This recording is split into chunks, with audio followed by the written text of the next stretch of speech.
George Washington stands as an iconic figure in American history, renowned for his pivotal role as the nation's inaugural president. Born on February 11, 1731, in Westmoreland County, Virginia, he hailed from a prosperous family that owned a thriving plantation, primarily focused on tobacco cultivation. Despite the prevalence of formal education among his peers in Virginia, Washington's educational journey differed. While his elder half-brothers received education at an English grammar school, financial constraints prevented George from making the same journey. Instead, he likely received instruction from private tutors at home, and there is evidence to suggest he may have attended a local school. However, his formal education came to an end at the tender age of 15. Although George Washington did not have the opportunity to attend college, he exhibited a notable aptitude for mathematics, a skill that would significantly shape his future. This mathematical acumen paved the way for a career as a land surveyor. On April 30, 1789, George Washington ascended to the presidency, securing a unanimous victory in the Electoral College. His trusted companion in this new political journey was Vice President John Adams. Washington took the solemn oath of office on the balcony of Federal Hall in the bustling metropolis of New York City. During his presidential tenure, the nation's capital was far from the Washington, D.C. we recognize today. At the time, it alternated between New York and Philadelphia, necessitating Washington's presence in both cities. George Washington bore the weighty responsibility of setting the precedent for future presidents and governments. Every decision and action he took bore consequences for the fledgling nation's growth. George Washington's legacy is intrinsically tied to the birth of the United States as we know it today. His significant contributions reverberate through American history. As the commander-in-chief of the Continental Army during the American Revolution, Washington played a pivotal role in securing the nation's hard-fought independence from Britain.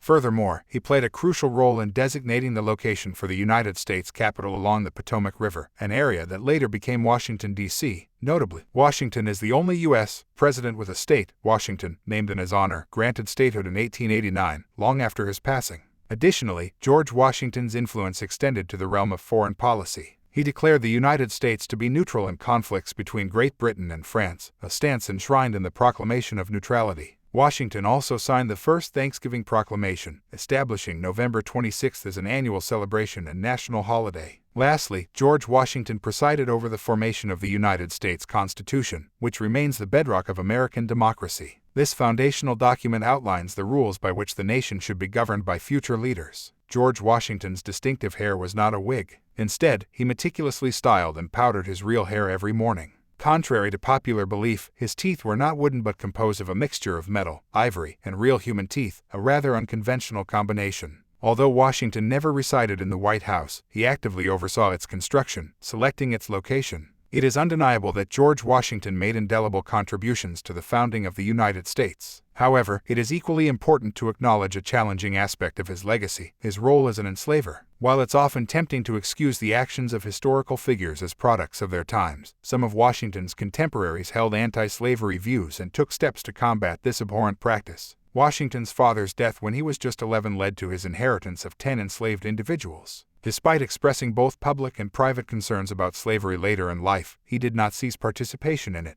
By the time of his passing in 1799, he and his wife, Martha Washington, enslaved a staggering total of 317 people. Of particular note, George Washington signed the Fugitive Slave Act of 1793, enabling enslavers to apprehend those attempting to escape slavery and criminalizing assistance to escapees. While Washington voiced regret about his involvement with slavery and stipulated that the enslaved individuals he owned should be freed upon his death, they remained bound to serve Martha Washington until her passing.